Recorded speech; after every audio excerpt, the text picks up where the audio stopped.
Hello everyone, welcome to the other video, and this video is going to be very interesting because the topic is very crucial. And in today's video we are going to discuss why to invest money, why investing money is important. So we all know investing money is very important to reach our financial goals and to have a stable lifestyle. So this video is going to cover three topics. One is how to reach your financial goals, how to build a financial security, and how to maintain funds for emergency. So when it's come to financial planning, हमें financial planning करने से पहले ये ज़रूर पता होना चाहिए कि हमारा गोल क्या है. अगर हमें गोल ही नहीं पता होगा तो हमें ये कैसे पता होगा कि हमें कितने अमाउंट की ज़रूरत है और हमें कितना कॉर्पस जनरेट करना है. तो हम इन्वेस्ट करना स्टार्ट कैसे करेंगे. So the first step to your sound financial planning is to identify your goal, and once we are done with that, we need to know the right kind of investment that can take us close to our financial goals. हमें सिर्फ ज़रूरत है ऐसे कोई investment की जो हमें 12 से 15% का रिटर्न दे सके लॉन्ग टर्म इन्वेस्टमेंट में. तो इस हिसाब से हम देख सकते हैं कि मार्केट में अवेलेबल जितने भी इन्वेस्टमेंट इंस्ट्रूमेंट्स हैं उनमें से हमारे लिए बेस्ट क्या है. हम सबकी लाइफ में कुछ कॉमन गोल्स होते हैं, जैसे कि हमारे बच्चों की एजुकेशन, उनकी शादी, हमारे सपनों का घर और एक पीसफुल रिटायरमेंट. और आजकल की इतनी महंगाई के समय में इनका असेसमेंट होना और इन चीज़ों के लिए प्रॉपर इन्वेस्ट करना बहुत इम्पॉर्टेंट है. अगर हम बात करें कुछ बेसिक इन्वेस्टमेंट ऑप्शंस की, तो हम stock, mutual funds, gold, real estate, इन सब में इन्वेस्ट कर सकते हैं. इन सब में इन्वेस्ट करने के लिए हमें सिर्फ ज़रूरत है एक SIP कैलकुलेटर, ताकि हम कैलकुलेट कर सकें कि हमें एक particular amount of corpus generate करने के लिए मंथली कितना सेव या फिर इन्वेस्ट करने की ज़रूरत है. जैसे कि मान लीजिए मुझे 10 साल में 50 लाख का कॉर्पस जनरेट करना है, तो मैं SIP कैलकुलेटर में अपना टारगेट अमाउंट डालूँगी, नंबर ऑफ़ ईयर्स डालूँगी और एक बेसिक 10 से 12% का रिटर्न डालूँगी. तो मुझे पता चल जाएगा कि मुझे मंथली कितना इन्वेस्ट करने की ज़रूरत है.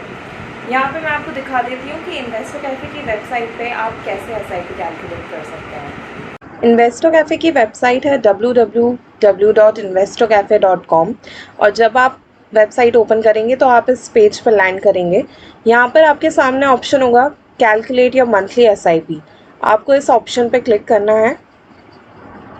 उसके बाद आपको चूज़ करना है कि आपको किस टाइप का SIP कैलकुलेटर लेना है. तो यहाँ पर हम गोल based investment SIP calculator use करेंगे. कैलकुलेट नाउ पर क्लिक कर दीजिए. तो यहाँ पर हमें हमारा टारगेट डालना है कि हमें कितना कॉर्पस जनरेट करना है, नंबर ऑफ़ मंथ्स और एक्सपेक्टेड एनुअल रिटर्न. मान लीजिए हमें 50 लाख का कॉर्पस जनरेट करना है, तो हम यहाँ पर अमाउंट डाल देंगे. और अगर हमें 10 इयर्स के लिए इन्वेस्टेड रहना है तो हम यहाँ पर 120 मंथ्स डाल देंगे. और एक्सपेक्टेड रेट ऑफ रिटर्न हम यहाँ पर 13 ले लेते हैं. कैलकुलेट पर क्लिक कर दीजिए. तो ये हमें यहाँ पर शो कर देगा कि अगर हमें 50 लाख का कॉर्पस 10 इयर्स में जनरेट करना है, अगर हमें 13% का रिटर्न मिल रहा है, तो हमें मंथली 21,159 रुपीज़ की SIP करनी पड़ेगी. तो आपने देखा कि SIP कैलकुलेट करना बहुत ईजी है. आप इन्वेस्टो कैफ़े की वेबसाइट पर जाके अपनी SIP कैलकुलेट कर सकते हैं. तो इस तरह मैं अपने फ्यूचर गोल्स को सिक्योर करने के लिए SIP स्टार्ट कर सकती हूँ. तो चलिए अब बात करते हैं फाइनेंशियल सिक्योरिटी. तो फाइनेंशियली सिक्योर होने के लिए आप म्यूचुअल फंड्स या स्टॉक में इन्वेस्ट करने के अलावा कुछ इंश्योरेंस भी ले सकते हैं, जैसे कि health insurance, life insurance. Family में किसी एक पर्सन का लाइफ इंश्योरेंस होना तो बहुत ज़रूरी है. और अगर हम बात करें मेडिकल इंश्योरेंस की, तो हम सभी जानते हैं कि medical bills they are so much of toll on our finances. तो उस सिचुएशन से बचने के लिए हमारी फैमिली में हर एक पर्टिकुलर इंसान का हेल्थ इंश्योरेंस तो होना ही चाहिए. लाइफ इंश्योरेंस और हेल्थ इंश्योरेंस हमें काफ़ी हद तक फाइनेंशियली सिक्योर कर देती है. अब आते हैं हमारे लास्ट टॉपिक पे, जो कि है इमरजेंसी फंड कैसे मेंटेन करना है.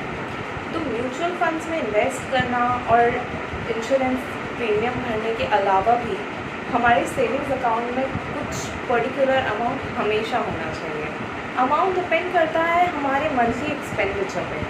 मान लीजिए अगर हमारा मंथली एक्सपेंडिचर 20,000 है तो उस 20,000 का 5 टाइम्स अमाउंट जो है हमारे सेविंग्स अकाउंट में हमेशा इमरजेंसी फंड के तौर पर होना ही चाहिए। So whenever we are in crisis we should at least have a amount for our basic necessities, और उसके लिए हमें हमारे बाकी के इन्वेस्टमेंट्स को डिस्टर्ब करने की ज़रूरत ना पड़े। आई होप इस वीडियो से आपको क्लैरिटी मिली हो कि मनी को इन्वेस्ट करना और सही जगह इन्वेस्ट करना कितना इम्पॉर्टेंट है, और इन्वेस्टमेंट्स के अलावा एक इमरजेंसी फंड मेंटेन करना कितना इम्पॉर्टेंट है। So stay tuned to Investor Cafes channel for the upcoming videos. Thank you for watching.